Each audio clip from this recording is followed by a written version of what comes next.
And we're live. What's up, everybody? I'm Keith. I'm Dave. We're down here in the Malted Man Cave. Thank you guys for joining. So tonight, the first 10, 15 minutes, we just kind of wanted to hang out with our viewers, our subscribers, people that we're friends with. Just kind of say thank you as we're kind of informally celebrating 1,000 subscribers. Woo! It has taken me forever to create every account. My wife subscribed. My mom subscribed. I feel like I'm in a multi-level marketing business. Everyone has an account. So we want to say thank you guys so much for sticking with us for 2 years and getting us to 1,000 subscribers and a little bit over. Sorry we're a little late. We have busy schedules, so we weren't able to do the live stream until tonight. So for the first 10, 15 minutes, we just kind of want to interact with you guys, talk in the chat. If you guys have any questions for us, things that you would like to see us review, if you want more live streams. A few people have asked in the past, for like shirts or coins, and I've kind of put that off, and I said I don't really ever want to try anything like that until we got to 1K. So if people aren't interested, we're not going to do it. But if people want us to, we'll look into it, see if my wife is okay with the initial down payment it takes to make some stuff like that, which probably will be a no. But I made a promise that after 1,000, I would start videotaping my daily life and updating it to the channel. By the way, Dave is now Dave from the Cave, apparently. I just changed it. So if he's commenting in the videos and it's Dave from the Cave, that is none other but David Bruns. So let's check the chat. All right, so we got... Hi, Hallie. I love you. If you're watching. Is she in? I think she's watching. Hallie, if you're watching, please comment. All right, so we got Santa Cruz in, was the first one in. Thank you, Santa. He's a Patreon of ours. One of our main benefactors. We love him. Guy out in California. Yeah. Thank you so much for joining, buddy. Donner Past Whiskey says he's at work, but he's trying to watch as he works. Thank you, buddy. Eric Waite, another Californian, awesome guy. Did a live stream with him a couple weeks ago, and he super generous guy. He bought us a whole bottle of Octomore 8.1, which is delicious. We'll be reviewing that soon. Mose Chun, another great guy. Awesome guy. Mose, I know I've asked you before. I forget where you're from. If you're in the comments, let me know. And I feel really bad because I know you've told me this like 2 or 3 times. But glad that you're in, buddy. George and Amy Kaplan, another 2 that have kind of been supporting us from the beginning. Even when we had like 150 subscribers, he sends me, bottles. He sends us samples. They're Patreon. So him and Amy are just amazing people. We love you guys. Thank you. Let's see who else we got. Dave from the Cave is in. Mead Mule, my cousin, is in. What's up, buddy? What's up, cuz? I tried to wear my sweater, but it was dirty, man. So I'm sorry. No sparkles. No. He loves that sweater. You should have worn it, man. I know. With this light, it would have sparkled perfect. Eric Gilbert is in from Canada. Michael Porter, an awesome guy that I recently met when I went to Indianapolis and hung out with Scotch for Dummies at a whiskey tasting. Awesome guy. Thank you for joining. He and his wife, awesome people. Kevin Mayato, what's up, buddy? He's in the house. The Mash and Drum, Jason, a rising star in the community. The Mash and Drum, if you guys aren't, you probably are because he has way more subscribers than us. He's an awesome guy. Go check out his channel. Thank you for joining, Jason. Let's see, Moose76, thanks for joining, buddy. He's been supporting us for a while. Moose76 and Kevin Mayato have guys that have been kind of watching us for a while, and I always appreciate that you guys watch and comment and like, so thank you guys so much. Louis Ochoa, I think I'm murdering that. I think I got that right. He's another awesome subscriber, watches almost all of our videos. Thanks for watching and coming in, Louis. Scotch on the Bayou. Lee Rayner, I believe. Sorry if you don't want me to say her whole name. She's been subscribed to us for a while. She's an awesome, passionate woman that loves whiskey, and she's from down the dirty South, down in New Orleans. New Orleans, oh yeah. Who recently started a blog, and Lee, tell them a little bit about that in the comments. I don't know anything, and actually I meant to go check it out the other night on Thursday night, and I forgot, but I'm gonna go check it out. Let's see who else. Whiskey in the 6, Rob's in the house. We have Whiskey Royalty. Thank you for joining, Rob. All right, so DH Sub, my buddy from, I always forget if you're in Cincinnati or if you're across the river in Covington. I think me and him are going to trade samples sometime soon. So he's got some really high-end Springbank, so I'm going to be mooching after him. All right, so let's... Does that mean there's no two mooches in that, right? Yeah. All right, so DJ Bacon, or Beacon, which we call him Bacon, is in. Thanks for joining, buddy.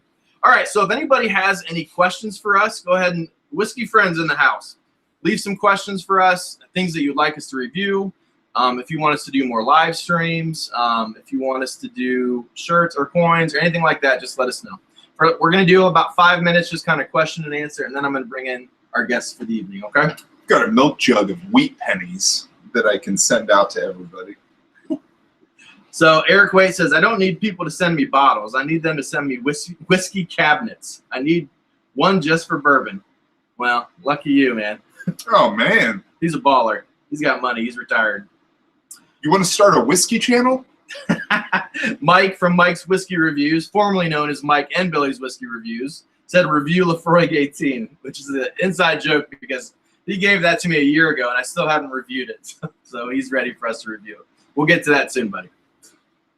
All right. Is Alan in? I saw something. Mash and Drum said Alan was in. Where's he at? I don't know. I don't see him. Anyways. Hi, Alan. Hello, Alan. Alan! All right. Why bother with Springbank 9 local barley when you can get Kilkerran 8? I agree. Kilkerran 8 cast strength is freaking fantastic. What is everybody drinking? Yeah. Let us know what you guys are drinking in the comments. Drinking some Oh, Woodford Reserve. So tonight, as we said, we're going to bring in Mike here in a couple minutes, and we're going to be the main whiskey we're going to be tasting tonight is the new Lagavulin 12 cast strength, the 2018. But we're wetting our whistle to begin with. I've had a long day of working on my bathroom. Yeah, what are you doing? Tore out. We have a 110-year-old house with, now I know over in Europe they're like, 110, that's young, whatever. Anyways, for us it's old, and the steps are like straight down. My wife's very pregnant, beautifully pregnant. Yes, she is. Beautifully pregnant, a big boy in there, and she is going down these steps because our laundry is in the basement. Yeah. And so I'm moving it up to the first floor. Anyways, it's been such it's a been gentleman. fun. He's not going to do the laundry. He's just going to make it easier. Hey, I know how to do my laundry. My I mom, think you called me out in one of my videos for not doing laundry. my mom, when I was in high school, refused. One day she came down to my room and saw clean clothes on the floor for like the millionth time, and she said, "Dave, I'm never gonna wash your clothes again." And she never washed my clothes ever again. Dude, I love my mom, but like I was doing my own laundry in like 7th grade, and I was making my own meals. Dude, I was like, ironing. In 4th grade, I was making my own lunches. Maybe even earlier than that. I had to iron for basketball games. All those clothes ironed me. Same. We love our I love mothers. your mom. She probably did it still. You know when everybody talks about moms that like, you know, they're still in college and they come home and their mom's like making them supper and doing their laundry. Like, no. Yeah. Been doing my laundry since 7th grade, man. Speaking of working on my bathroom, Mike Bruns, if you woke up and you're drinking some watching? Ezra, maybe possibly. All right, so Chief Running Bull Chief is on the Running prowl. Bull himself. All right, so Kevin Mato is drinking Classic Laddie. DH Silv is drinking Delilah's. Is that a Compass box? I don't think I've heard of Delilah's. Mash and Drum is, oh, look at you. No big deal. Just drinking a little William LaRue Weller 2016 BTAC. Eric is drinking Wiser's and Thomas Hardy's Ale. Moose is drinking Aberfeldy 12. All right, so without further ado, let's go ahead and bring in our guests. Mike, you about ready, bud? Let me unmute you real quick. So, Mike, say hello. Hey, how's it going, everybody? Good to be Mike here. is a buddy of mine from Columbus. From Springfield to Columbus is about 50 minutes to about an hour. So we often trade bottles, get together about once every 2 months or so, sometimes every 3 months, trade bottles to cut down on cost. He's an awesome guy. I love his channel. So tonight we were talking, and we actually met up early today and traded some bottles, and we decided to go live. So, Mike, say hello. Hey, good to be here, everybody. All right, tell us a little bit about your channel, buddy. Now, I'm sure most people know. Yeah, for those of you who don't know, we keep it pretty simple. I mean, we're just all about making sure that we review as many whiskeys as we can that interest us. and just make sure that we give our opinions on what we think it is and whether it's worth the money. Awesome. All right, so tell me a little about, now obviously I know, but a lot of the viewers, there might be a few people here that are not subscribed to you. Tell us a little about how did you get the Scotch bug? How did you get into whiskey?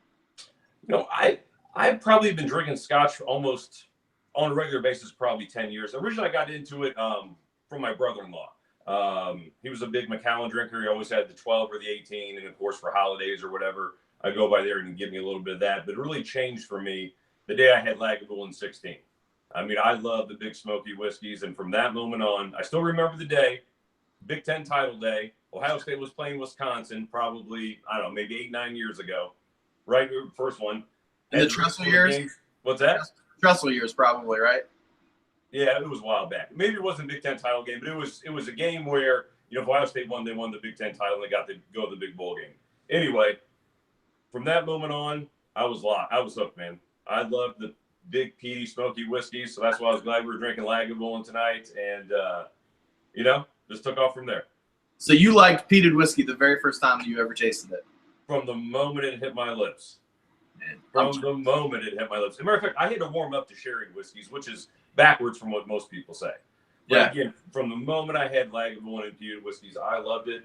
And the first time I tried an Ardbeg or a Lefroy, any of them, they were incredible. Man, I feel the same way. Peated versus sherried, it was so much easier for me to get into peated. I think maybe. Really? Oh yeah, definitely.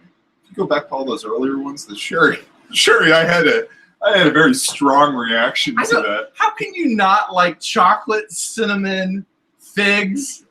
I just don't get it. Aged in barefoot Merlot. Everybody knows that Dave's a bourbon head. He loves his bourbon and bourbon. Hey, I like some smoke. Yeah, we're starting to get into it. Yeah. Oh, dude, in all my past 5 sherry reviews, yeah, have been pretty high. I think I'm coming around. They were pretty good whiskeys though. I know. Top end. I know. We had Deanston 20 Oloroso, which a lot of connoisseurs love. So tell us a little about let's get ready to pour some Lagavulin 12 Cask Strength 2018. You've actually been enjoying the Lagavulin 12 series longer than I have. So do you mind telling us a little bit about it, what you love about it, and then we'll kind of get into it a little bit. Absolutely, man. Well, first thing, it's a cask strength whiskey. And I find myself more and more just really gravitating towards all the cask strength whiskeys. I got a couple of good ones here besides the Lagavulin. I have the Lefroy Batch 10. Yep, that's such a good one. And I also got kind of an obscure one I showed you today. I got a Port Charlotte 16-year-old. Oh, that one's so good. So good. Yeah. I was a little, it looked a little suspect in the packaging, but don't let the cover fool you. That one is delicious. I tell you what, man, it is cheap-looking bottle. It looks like a bottle you pick up at the store and it'd be like $15 or something. But I tell you what, it is gold inside. Yeah.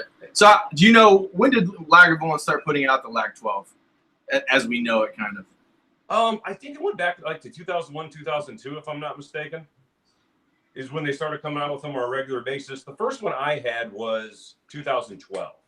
And really, man, from the first time I had the Lagavulin 12, I loved it over the typical Lagavulin. It's so much better than Lagavulin 16 now. I mean, I love Lag 16, but nowadays the Lag 12 just blows it out of the stinking water. Why? I mean, in your opinion, why is it blowing it out of the water? I feel like as Lagavulin 16, it used to be, it still is really good. It used to be amazing. I think they used to use better casks back in the day, and I don't think they're using quite as good casks. Maybe a little bit more like third fill, fourth fill, maybe a little bit of second fill. I think that, let's see, Lagavulin 16, is that 43%? Yeah, Lagavulin 16 is 43%. I believe it's chill filtered and colored, where the 12-year-old cask strength versions, I don't think they have any of that, if I'm not mistaken. It may be colored, but I'm not exactly not sure. Chill filtered. I would be shocked. With Diageo, sometimes you have to be careful because they do sometimes color. Tricky Diageo. I'm pretty sure they don't color this or chill filter it. It's cask strength. I think there's a majority of if they did color this, it'd be silly. I'm thinking sometimes they do for consistency though. So do you feel the same way about the 16 and the 12, Mike? Oh, absolutely, man. For me, Lagavulin has a core range now of basically 4 whiskeys. They have the 8-year-old at 48% ABV. the 12-year-old at cast strength, the regular 16, and the Distillers edition. For me, the 12-year-old is without a doubt the best one of the 4 range. Yep, absolutely. And it's the most expensive. I mean, it would make sense. It's getting pricier. Where does it stack up? Where does the 12 stack up with other ones in that price range? What do you think, Mike? Well, I mean, it's $120 whiskey, so it's an expensive whiskey. And to get another whiskey that is a peated whiskey that is nearly as expensive, I mean, you have to go to like Lafroig Lower, or you have to go to the old Lafroig 18-year-old when it was still readily available. But still, the Lagavulin 12 is about 120, so it's always a few ticks higher than any of those, and it's young whiskey. So speaking of price, you know, the Lagavulin 12 cast strength has slowly or not so slowly been ticking up in price. I think part of that, I noticed a really big jump this last year ever since all of this Whiskey Tube. People talked up the 2017 edition. I noticed it like jumped by like 40 bucks. I don't know. Have you seen that, Mike? Not around here, man. So around in Columbus, the Lagavulin 12 has been consistent since 2014. It's always $119 plus tax. But again, that is expensive. And that's why the other whiskey I brought here, this Lafroig 10-year-old cast strength, it's a similar ABV. It's not as old, it's 2 years younger, but it's almost half the cost. Yeah, and it's almost as good. I still like Lagavulin 12, but that Lafroig cast strength is phenomenal. Yeah, because wasn't I the first one you turned you on to it a couple of months ago? What's that? Didn't I turn that? Was I the first one to share that with you a couple of months back? The cast strength 10? I had it before, but you gave me a bottle that we're going to be reviewing soon. So I don't think you introduced it to me, but you definitely took me along to continue to love it even more. Oh, it's good. Yeah. All right. So you want to get into? Actually, I'm sorry. Let me back up a little bit. You are known because as many times I've talked to you, you do not like the 2017 edition quite as much as the rest of us, right? I know it's sacrilegious to say, man, but I have always really enjoyed the 12-year-old. I feel like a lot of people that aren't used to it. Hold on. Why is it sacrilege for me? I don't know why it's sacrilege. Because a lot of people. All right. So last year in the 2017, everybody like went nuts on it. Like it's like the best whiskey ever. It's so stinking good. Everyone gave it like crazy high reviews. Yeah, I remember. So I think that because he knows most people are saying it was the best. Okay. He's saying it's not. I got you. Right, Mike? Well, no. What I'm saying is the 2017 was a special year. I mean, it was a little bit more layered than some of the other years, but it's just not what I always went to Lagavulin 12 for. It was the mouthfeel. The mouthfeel was so syrupy, and it's like chicken noodle broth and bouillon cubes, and then vanilla deliciousness from the bourbon. You know what's like, Keith? What? As you know, I'm an NFL fan, so I'm a Chicago Bears fan, right?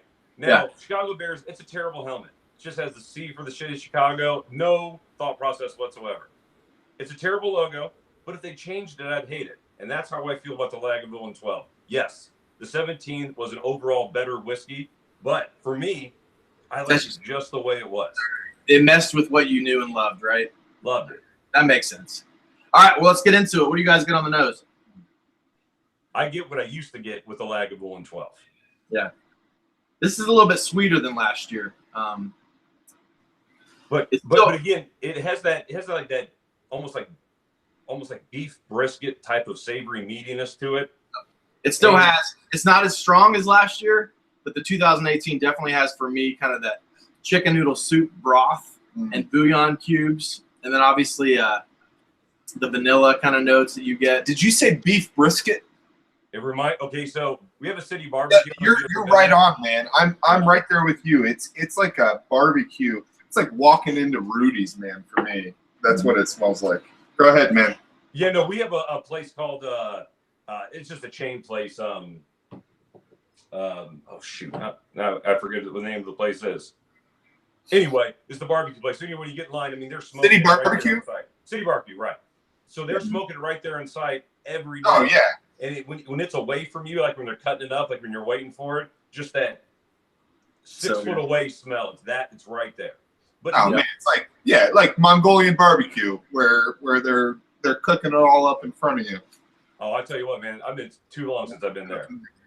How would you describe Lagavulin's peat? I know, like, a lot of people, we think the different Islay distilleries have kind of a different style of peat. Sure. How would you describe it? To me, Lagavulin's peat smoke is my favorite. You know, I always said Lafroig is super medicinal. It's probably like the roughest, dirtiest version of a smoky Isla whiskey. Lagavulin to me just seems more developed and almost more aristocratic, if that makes any sense, with the smoke. Like the smoke is such that it's strong, but it's so palatable compared to some of the other ones the first time you try it. Yep. Now, Lagavulin 12 cask strength for me is easier to take initially if it's my first drink of the night as compared to like an Ardbeg 10, which is a much lower ABV, but that peat just feels more basic to me. The smokiness of, say, like an Ardbeg, which I know a lot of people probably won't agree with.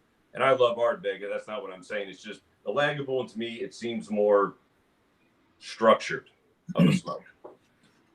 This this smells greasy to me. I don't know how to explain it. Yes. It's like greasy. Something you'd have after a hangover. Yeah. Yeah, it's just icky. Yeah, I totally agree. Oh, man, I see there's a few Packers fans here. Yeah, I saw that. Eric Gilbert. Is that who said it? Dan the man is in the house. What's up, Dan Trout? Claire the Third is too. Oh, he's talking about George T. Stagg is the best whiskey on earth. Ooh. It is really stinking good. Pass that bottle. Do you have it? No. It's Elijah Craig barrel proof. Boom. Maybe we'll open a little bit later. I only have like that much left. I need to get another bottle. That whiskey I just reviewed. I threw that up there on Friday. That, I tell you what. Saw that, man. I watched that. For $50, that you cannot get a better whiskey for $50. That thing is incredible. Where did you find it? In Columbus, the Bexley liquor store on, I believe. Just gonna say Bexley. I just read that comment. Yeah, it was the Bexley liquor store, but they've been a few places, Allen Creek and a few other places. But man, I tell you what, that is an incredible whiskey at that price. 12 years old. Isn't that where Lindsay used to live, Bexley? Yeah, well, she went to Capitol. Yeah, I remember. Yep. Yeah. Us going over there. The Jews like their whiskey, so they have pretty good stores there. Hey! Half Jewish. Regardless. I'm German and Jewish. German and Jewish. It's true. I just did Ancestry.com. Yeah, go ahead. Did you see that comment down there from Rob at Whiskey in the Six? I think he's talking about that Kalila 11-year-old cask strength. You remember that one, Keith? What is it? I think he's talking about that Gordon and MacPhail Kalila 11-year-old cask. The one that I gave to you? Man, that was an incredible whiskey. Yeah, that was good. That was really impressive. I actually got that from my cousin Mead Mule, who I think is still in the chat. So thank you, Jonathan. All right, so DH Silv says, poured those samples for you, Keith. Poured a 28-year-old Highland Park cask strength. Oh, my gosh. Is that the Cadenheads that's down at the Party Source? Don't tell me that's that Cadenhead. I'm pretty sure it is because he goes to the Party Source all the time, so I bet you that's what it is. If that's the one that's 55.5% ABV, man, I heard it is just a sherry bomb. It looks like coffee, and it's not colored. I'm pretty sure, right? Unchill filtered. I think it's natural presentation. No, I'm pretty sure it's natural color. But I got to tell you, you asked me today what the color of it was, and I said I think the glass was smoked. And we pulled up the picture, and we said no, it wasn't smoked. It was that dark. Dave from the Cave is making homoerotic comments to me about my attire. Just saying, man. Oh man, you just saw him earlier today. He had a gymnastics T-shirt on.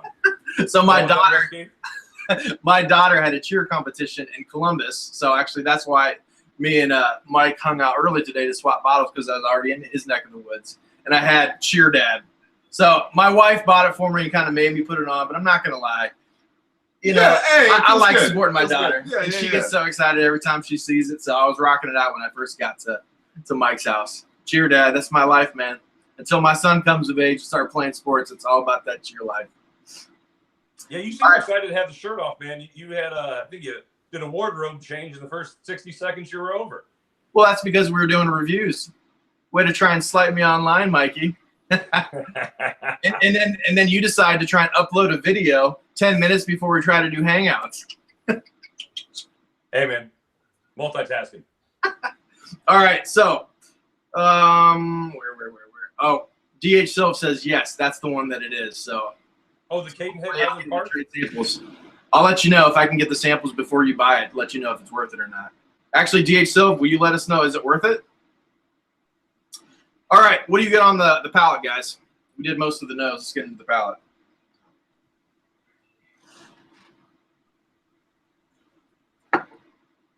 All right, so for me on the palate is that Lagavulin bonfire smoke right off the bat.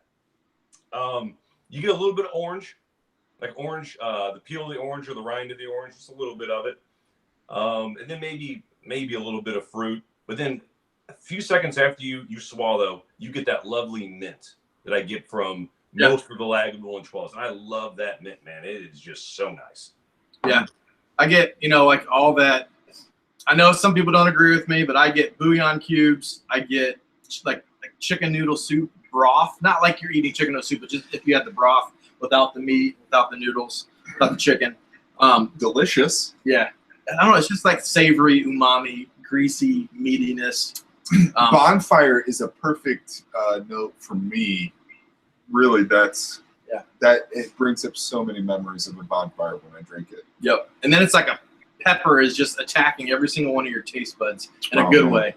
Oh, man. I get some apples, pears, that kind of just, light orchard fruits, from the bourbon maturation. That it definitely makes you feel every inch of your esophagus, that's for sure. Need some Nexium, bro? Greasy going down. Grease lightning. That's what they should call it. Keith and I, fortunately, got a chance to warm up a little bit before we jumped into this one. Yes, we did. Whiskey Whistle is joining in. Thanks for joining us, buddy. Thanks, Mark. He had just celebrated his birthday. I think it was yesterday or 2 days ago. Let's see. Keith does love chicken noodle soup. What is it about that? I do love chicken noodle soup, clear the third. It's the only time that I get it is Lagavulin 8 and Lagavulin 12. I've never tasted that in any other You're right on with it, man. Lag 8, Lagavulin 12. And that's salt and like the marrow cooked down. Exactly. And that for me is what separates. I think Lagavulin is slowly becoming my favorite Isle Distillery. Now, I love Brook Laddie, like Port Charlotte, Octomore. I love, let's see, what else do I love from Isle? Kilholman, I think, is when they start to come of age, they're going to do some amazing things. But Lagavulin and Brook Laddie, Port Charlotte, Octomore, they just are fantastic. Ardbeg is great, too, if they could put out more age statements. I really like their flavor of peat. Lefroy's probably my least favorite. Now, I've had some amazing Lefroy's, and I love Lefroy, but I think they're my least favorite. Sometimes it can get a little too ashy. Let me tell you something, man. As far as Lefroy goes, right after Lagavulin for me, it's Lefroy. Yeah? I love that medicinal smoke on that Lefroy. I love the entire range. If there's Lefroy with if there's a Lefroy with an age statement, it's a great whiskey. I don't care if it's the 10, the 15, 18. Any of them are incredible. Plus, they have a really good range of whiskeys. You can regularly get a 25-year-old, a 30-year-old, and then those special ones, a 27 or a 32 or anything like that. Dude, you had that Lagavulin or Lefroy 25 today. Can't tell me that wasn't amazing. That was special. That was really good. That was very good. I never said I don't like Lefroy. I love Lefroy. They're just my least favorite out of all the distilleries, but I love every single one of the distilleries. So it's like saying, one of your kids that you love them all, but maybe you're a little closer to one of them than the other if their personality is more like you. So, what about the finish, guys? Long, short? What do you get? For me, I get the whole Highland Park where it starts out like it makes your mouth water, and then it goes dry, and then it goes watery again. That's what I get with this. I mean, Lagavulin has, especially the 12, has a really good finish, in my opinion. I mean, it's either long or medium long. I mean, that ABV and that alcohol really drives it. Plus, to me, it's so syrupy and mouth coating. It just stays with you. Yeah. I would say it's long, man. For me, it's a long. It's not even medium long. It's long. I think it just rolls. It just changes. It's definitely very. It's one of the more complex endings that I've experienced. I get a little swordfish. It's a little fishiness, a little salty. Boom! So swordfish, I think I've talked about a lot of videos. I've had it multiple times when I go to St. Martin. Yeah. And it's not a super fishy fish. Right. You don't get that real marine on it. So I really like it. It's very very chickeny. Yeah, exactly. Yeah. And I kind of get that with all the, pears, apples, all the umami, chicken noodle broth, bouillon cubes. So good. Just delicious. Hey, so I see a guy there, the last man. He was talking about where we buy malts in Columbus, and I don't know how often you buy in Columbus, but man, if you're in Columbus at all, probably the best selection is the Arena District Liquor Store, right there on Vine Street. They have a really good overall selection. Plus, man, they got a bunch of specialty ones. And then Hills Market in Worthington, Whelan's Market on Indianola Avenue. Those three ones are probably the top ones if you're in Columbus, man, looking for Scotch. All of them will have probably at least 80 different single malts and some really high-end stuff. My cousin Mead Mule actually made a comment that I do feel like I need to address. He said, Lafroig is lower than Bowmore, ? And I actually forgot about that. Bowmore is my least favorite. They're so far out there. Now, the Bowmore Devil's Cast that you gave me was stinking phenomenal. I really, really like the Devil's Cast. But all the other stuff I've had, and I think Bowmore can be amazing. Did I say like Bow No More? No, that was Downmore. Oh, Downmore, no more. Downmore, no more. Downmore, Downmore doesn't. There's no way they'll never send us whiskey. Actually, Dave, Never. you said Bowmore, tell me more. I will never forget the beginning of that. I like it.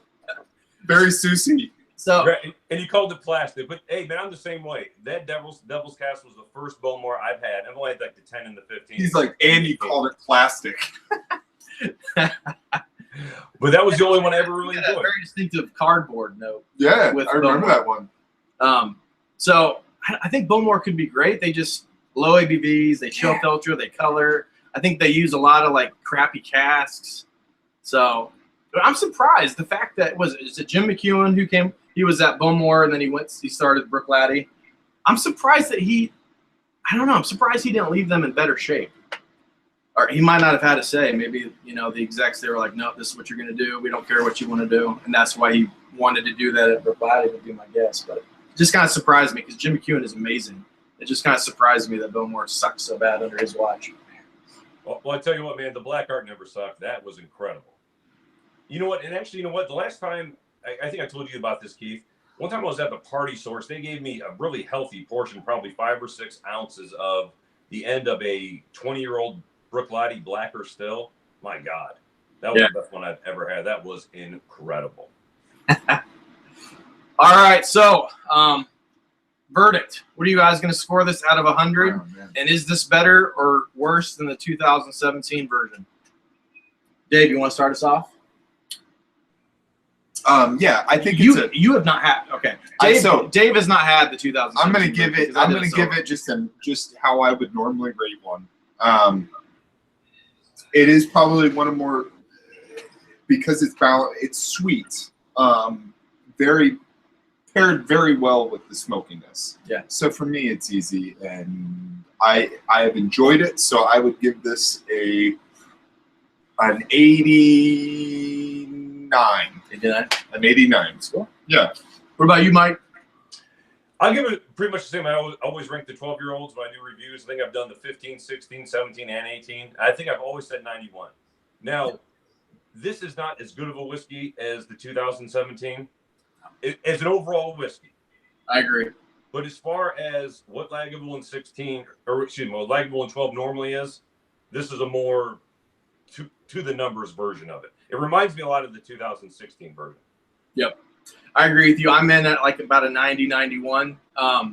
This is freaking fantastic, but this doesn't quite have as much as that rich. Now, compared to most whiskeys, this blows out of the water. It's so rich, syrupy, those, savory umami notes, but it doesn't have quite as good a texture and quite as many of that umami notes as the 2017 does. So it's just a little notch below, just not quite as good as the 2017, but almost as good.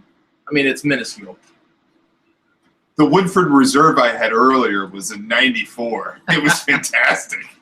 You probably would rate it a 94. All right, so Mike, typically, we haven't done a whole lot of live streams. Whenever we host a live stream, we have people on. I like to ask them what their top 5 favorite distilleries are, and then I maybe have a couple questions after that. So what are your top 5 distilleries? And guys in the comments, If you want to leave your top 5, I'd be curious to know. I know I've asked this before, but I think we got some new people in. Top 5 favorite distilleries. All right, man. I have to stay with one of them being Lagavulin. It was my first love.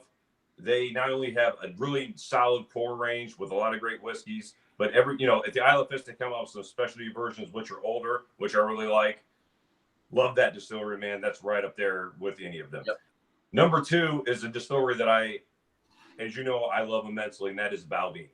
Yeah. I think the entire core range of Balvenie are really good whiskeys, and I love the older whiskeys. I love the Ton series, 1509, 1401. I let you try that 25-year-old single barrel today. Just an incredible whiskey. Balvenie is one of those distilleries where if they went out of business or they didn't do it anymore, I'd be heartbroken. Yep. That Balvenie 25 was delicious today. Thank you. Delicious. I tell you what, man, I cannot wait till the springtime because the Balvenie Tons and like those older Balvenies, if the weather's warmer and you're sitting outside, it just adds a little something to it. Yeah. Another distillery that I love is Highland Park. Yep. As you know, the Highland Park 25 is one of my favorite whiskeys. Fortunately, you're going to be able to get about half a bottle of the Highland Park 25. Cannot wait. I know you're going to look forward to sampling that. And, man, I tell you what, you're in for a huge treat once you get to know that bottle. But anyway, Highland Park is great. I really focus on Highland Park with the older whiskeys, 21, 25, and 30. The younger ones anymore, I really am not that turned on to. I don't know if I'll ever buy even an 18-year-old anymore. The 15, I think, was better.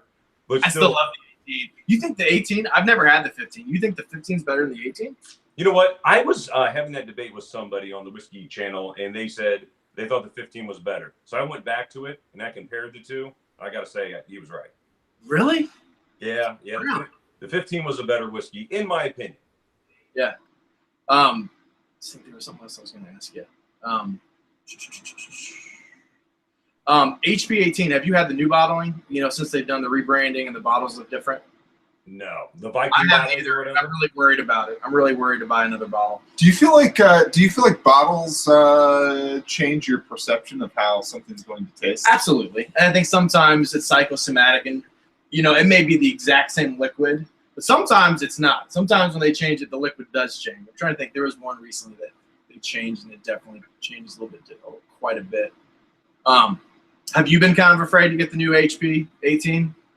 Well, here's the thing, man. I had probably 2 or 3 of them laying around, and I went back to it for that comparison with the 15-year-old. This is probably only 4 or 5 months ago. And, man, as soon as I did that comparison, I was super turned off by the 18. So I don't know, and this is probably an unpopular opinion, if I'll ever buy another Highland Park 18. Really? I mean, it's reasonable priced, but it's only 43% ABV, and it's where once I found a lot I liked about it, now it just kind of feels a little bit thin. Yeah. And See, I'm different. I love Highland Park 18. Now, it would be so good if it was a higher ABV, not chill filtered. But you're right. It does taste thin. But could you imagine how good it would be if it was thicker and had a higher ABV? Well, I mean, even the 21 man's like at 45.7. When they were still available. So It's just, man, the step up with that 21 when it was still available to 25, it's just so much better of a whiskey, in my opinion. How would they thicken a whiskey? So typically when you raise the ABV, it makes it typically a little bit more powerful, more flavor, a little bit thicker. And then obviously if they chill filter or not. Yeah. So do you know what chill filtering is? Yeah. So I remember. every whiskey go through. That's where they run it through ice cubes. I do that. Yeah. I don't like it. I want it neat. Every whiskey goes through like a barrier filter, just basic to get like huge particles of cask out. But a lot of distilleries, they do what's called chill filtration, and they cool it down really low, and then they squeeze it through these really, and it kind of, a lot of us believe that it takes a lot of the oils and the lipids out. And it takes away that like greasy, oily mouthfeel.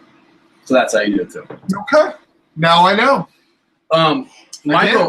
Michael Porter asked a very suitable question, which is it the whiskey that changes or is it us that has changed? And I ask myself that all the time. I absolutely think it's me. Yeah. I mean, without question, I do. Because I'll even know once I take a break from whiskey for a while and go back to it, I'll appreciate things that I hadn't appreciated the last few times I had it. I'll give you a perfect example. Ardbeg Ugadale. when I first was introduced to Ardbeg Googie Deal, man, I was in love with that whiskey. And it got to the point where I thought to myself, oh, they're putting younger whiskeys in it. This just isn't the same experience. So I probably went a year or so without even buying one, not trying it all. And I was, at a shop, and I figured, I'll pick one up. It was $65. And when I went back to it, I picked up that sugar and dark chocolate and smoke that I got initially when I fell in love with that particular whiskey. So I think it's us, and I think sometimes you take a break from something and go back to it. It's pretty good.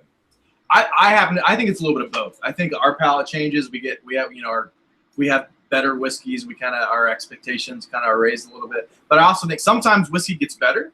Glendronach, back in the day before they mothballed, it was, I think, just okay. But then when they came out and they put older whiskey, obviously Glendronach got like way better. And then unfortunately, we're seeing now that they're going back, it's kind of not as good. I haven't had the new 15 yet, but I've heard it's nowhere near as good.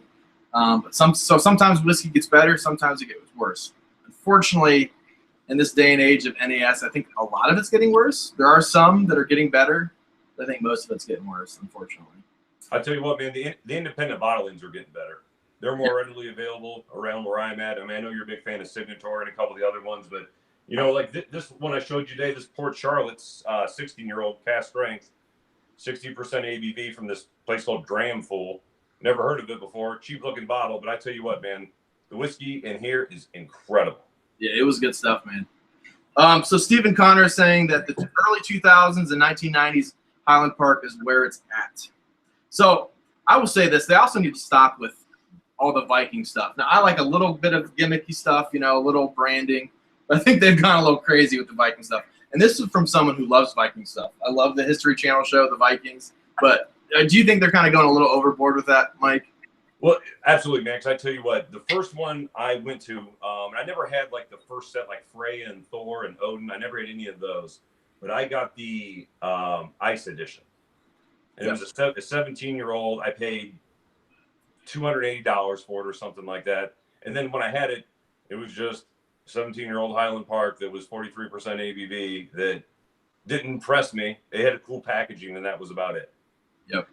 I recently saw the here locally the Highland Park Light and Dark. Yeah. And I think they're one of them 17 and maybe the other one's 16 or something like that. But again, $300 price tag here locally, and they're higher ABV. They're 51 or something like that. But I don't know. Fool me once, you know what I'm saying? Yeah. So Eric Gilbert, he listed his top 5 distilleries, and he's a very wise man. The first one is Springbank, Blair, Kilkerran, Brook Laddie, and Ardbeg. And then right underneath him, Mose Chun says Glendronach, amazing distillery, Glengoyne, Lagavulin, Lefroy, and Blair. So I think you had said Lagavulin, and then you said, what was the second one? Balvenie, and then Highland Park. So what's your fourth? And then if I had to pick 2 more, I would say Lefroy. I love it. I'm a big fan of that type of smoke. And it's probably an unpopular opinion because they're overpriced, man. But as you know, I love older Macallans. you know I love you love you some Macallan. Dude, I'll tell you what, I found, like I said, I found a local bar where they still had the cask strength from like 07, 08. My God, that's a great whiskey. Yeah. If you thought the Devil's Cask, the Devil's Cask 3 that I shared with you guys was a decent whiskey, I'm telling you, that Macallan Old Cask Strength is incredible. I've only had 2 drams of it at a bar, and it was unbelievable. I was out, and I was like, oh my gosh, this is one of the best things I've ever tasted. Yeah, really, as far as a sherry bomb, it is really the gold standard of what a sherry bomb is, because those were always right around 60% ABV, and they were unforgettable. Mike, if you're at just a run-of-the-mill restaurant and they have a run-of-the-mill decent selection, what do you normally go with? Does it depend on what you're eating, or does it depend on your mood, or does...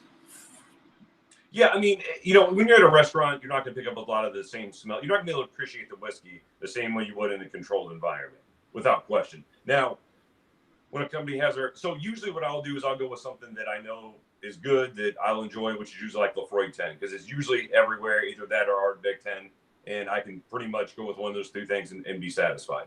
Now, if I'm not paying for it, like my company Christmas party, I always go with a Mac 25, and I was telling Keith this. I'm not a big fan of Dalmore, but I had a Dalmore 25 this year at the Christmas party, about 4 of them. My God, that was a good whiskey. If any of you watching has ever had the Dalmore 25, let me know what you think of it. I'm not a huge fan of Dalmore. I think they're overpriced. But if you don't have to pay for it and you get to try that 25-year-old, let me tell you, go for it. The problem with Dalmore is that in the bottle you have about 50% whiskey and 50% E150A. So I don't think anybody really knows what Dalmore, the spirit, tastes like. We know what E150A tastes like. Pure refined E150A. And I tell you what, I looked at that 25-year-old. It was aged in like 73 different casks or something. Like the amount of, I'm exaggerating, but the amount of transfer and different casks they used to finish that thing was just incredible. I mean, literally, it was like 9 or 10 different finishes. Keith, how do you decide when you're at a restaurant or out to eat, or if you're at a company Christmas party and they have a little brief selection? What would you go for? So Springbank. All right. Well, no, there is no bar. There's no bar in the Miami Valley around Dayton, Springfield area that has Springbank at behind the bar. So I mean, at best, you're lucky to have like Macallan 12, Glenfiddich 12, Glenmorangie 12, Kinta-Reuben maybe. So what would you pick? What?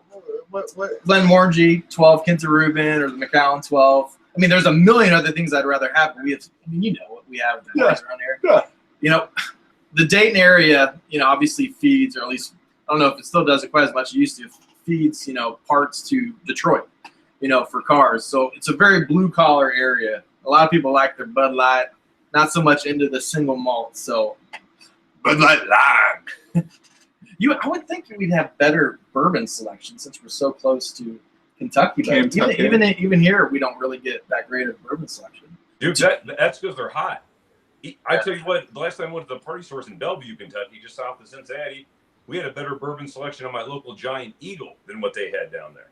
Yeah. I mean, the stocks, the shelves there are incredibly pick thin. Yep. All right, what's your fifth? I said Macallan and Lefroy. Oh, you said Lefroy. Okay, my bad. All right, last question. What is the best whiskey that you've had to date, buddy? Same best whiskey. Same best whiskey you had today, my friend. We had that, in my opinion, that Balvenie 25-year-old single barrel that was just a week under 29 years old. Man, that was incredible, and that's why we started off with that today. Nice. So that's your favorite. You like that even better than Highland Park 25? No, I'm sorry. I thought you said what's my favorite Scotch I drank today. No, I think I said as of today. I don't know what I said. Okay. What is your favorite whiskey that you've had to date, like that you've had yet? In your Scotch journey. Sure. Wow. You would think I'd be more prepared for that question. Hey, Mike, you're on death row tomorrow. Yeah, I got one drink left. I had a. Let me think. Okay. 5, 4, 3, 2. Balvenie 30-year-old. There we go. Wow. I thought Balvenie 30 was just an incredible whiskey. You like that better than HP 25, huh? Yep, and HP 30, and HP 40. Yeah. I thought you might say Macallan 25 too. And, again, Macallan is way overpriced, but it is an incredible whiskey if you take the price tag out of consideration, which is hard to do. I get it. But that 25-year-old Cherry Oak is incredible. Yeah. But I will still, even though it's a cheaper bottle, if I, like Dave said, if I was on death row, I had one more glass of Scotch, Balvenie 30. All right, so we're at the 10-minute warning. We're probably going to wrap in about 10 minutes. So tell us a little about your channel, Mike. For those of you who do not know Mike's channel, it used to be Mike and Billy's Whiskey Review. Now it's Mike Whiskey Reviews. Tell us about your channel. And anybody who is not subscribed or anybody that's watching on the replay in the next couple of days, please go give him a subscribe, like, and watch his videos. He's a great guy, very generous. Yeah, so with my show, it used to be me and a buddy of mine, Billy. We get on and we do the whiskey reviews together. I've never done anything on YouTube before, and we just kind of went at it, and a few cringe-worthy moments initially. But as the couple years went along, we worked a few things out, man. It was a ton of fun. Gotta go. Sorry, gotta go. Yep. Billy's a different guy. What Keith is sorry, gotta go. Goodbye. Does he cut off a live stream just because he just mentally checked out on one?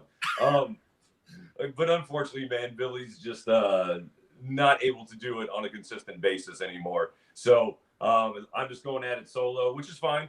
What I try to do is I try to bring whiskeys out on Fridays. Friday morning, try to do 2 or 3 a month. At least that's the goal here going forward.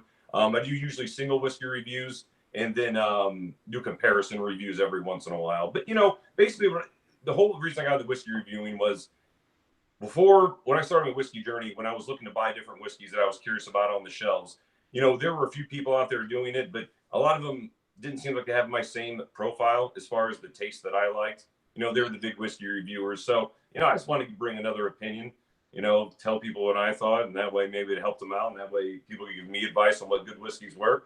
And, we'd have some fun talking about it. Certainly not the money. Certainly not the money. So what's coming up on Mike's whiskey review? Well, the very next one, Keith, I'm going to start having a few guests every now and again. And the very first guest will be you, and we'll be doing the Springbank 15-year-old. And then maybe a comparison. Yeah. And then I'm trying to bring more bourbons, some more high-end bourbons. So I have a blend straight from the barrel. You guys filming without me, huh? Just filming. Sorry. You're always welcome. Dave, as you know, first time you visit my house, I gave you my pick of any of my scotches or bourbons, anything you want. I'll open up any bottle. And Dave said, I got to drive home. I got to drive home. For shame, Dave. Shame. That's when I knew Dave was hardcore, man. Dude, I'm a father. No, I'll pass on that McAllen 25. I got to go. Highland Park 25, whatever. That's funny. All right, well, let's check in with the comments a little bit as we wrap up. Let's see. George Kaplan saying Santa Cruz and saw it on a drum hunt. It's a drive from here, but I'll keep it in mind if I go back. Let's see what was he talking about. Hey, so someone asked, they were talking about the Christmas party that I mentioned. They said, what kind of Christmas party do you go to? I tell you what, I worked in advertising for about 10 years, and we had very subdued and tame Christmas parties. I work in packaging now, and we have a family-owned company, and they put on a ridiculous Christmas party every year at Hyde Park. We have 2 of them, one during the week for our older customers, or the ones that just aren't fun, and then one on the Friday night, and, man, it is just an incredible time. Dave, you ever start buying enough stuff for me, man, you're going to get in there next year. I'll show you that downward 25. You'll probably say, no, I got to drive home, but at least I'll offer it to you. All right, guys, we're heading towards the end of the live stream. I want to say thank you guys again for watching our videos, subscribing, getting us over that 1K mark. We're going to do it as long as our wives let us do it. As long as you guys want to keep watching and I have enough money to buy the whiskey, we're going to keep doing it. Allie, go to bed. Go to bed. I'm hanging out with Keith for a little bit. I think we should give a shout We're out. going to watch The Expanse. I think we should say thank you to our lovely wives. Yeah. Thank you, Lindsay, my beautiful wife, for letting us do this. It is a sacrifice. It takes time, money, editing and all that jazz. So thank you to our beautiful wives. Hallie and I, we went out on a date last night, just ourselves, and it was the first time in a long time. And I remembered all of the wonderful things that made me love you. I really did. She's fantastic. As you know, our wives are fantastic. Amazing. Yeah. Is Amelia there in the background, buddy? Yeah, she's keeping the dog quiet. I love her too. Yeah. She's also great. Debatable. So, okay, again, your wife sacrificed too. The conversation I had to have today was, well, hey, Keith's coming over about 11, or excuse me, about 12:30. We're hanging out till about 3, and then Keith and I are going to get on the computer and have a live stream around 9 or 10 for a while. And you're going to deal with it. And can you keep the dog down? And can you keep the dog? If you saw at the beginning of the video, the dog bucked over here. So as soon as we get off, I'm going to have a conversation with her about that. It's a little different once you say, Amelia, get out! Once you get that ring on the finger, things change a little bit. Most of it's for the better. All of it's for the better. All right. Thank you guys for joining us tonight. If you guys are not subscribed to Mike's whiskey review, I keep wanting to say Mike and Billy's whiskey reviews. Go check them out. Subscribe, please. Thank you guys all for joining. And as always, do a little slancha. Slancha, Mike. Thanks for Apparently- coming. Guys, have a good one. Now. All right, take care.